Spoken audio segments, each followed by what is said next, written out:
মৃত্যুর যন্ত্রণা শুরু হয়ে গেলে আগে পা থেকে শুরু হয়ে আস্তে আস্তে গলার দিকে আসে। হাদিসে যেমনটা এসেছে, সূরা ওয়াকিয়ার মধ্যেও আছে যে পায়ের দিক থেকে যন্ত্রণা শুরু হয়ে আস্তে আস্তে আস্তে আস্তে এই গলার দিকে আসে, এবং আত্মাটা গলার এখানে যখন চলে আসে, এখান থেকে মালাকুল মাউত আত্মাটাকে নিয়ে চলে যান। এবং চোখ দিয়ে তাকিয়ে থাকে মানুষ। রুহটা চলে গেলে মানুষ চোখ দিয়ে তাকিয়ে থাকে, দেখবেন এই কারণে মৃত ব্যক্তি তাকিয়ে থাকে, চোখ খোলা থাকে।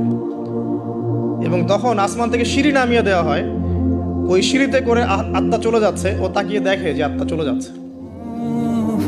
এবং মানুষ মারা যাওয়ার পরে চোখ জীবিত থাকে অনেকক্ষণ। মেডিকেল সায়েন্স যারা পড়েছে তাদেরকে জিজ্ঞাসা করবেন, মানুষ ডেড হয়ে গেলেও চোখ দেখবেন আরো কয়েক ঘন্টা, হয়তো আরো নির্দিষ্ট একটা সময় পর্যন্ত চোখটা কিন্তু জীবিত থাকে। মৃত্যুর যন্ত্রণা শুরু হয়ে গেলে আগে পা থেকে শুরু হয়ে আস্তে আস্তে গলার দিকে আসে। হাদিসে যেমনটা এসেছে, সূরা ওয়াকিয়ার মধ্যেও আছে যে পায়ের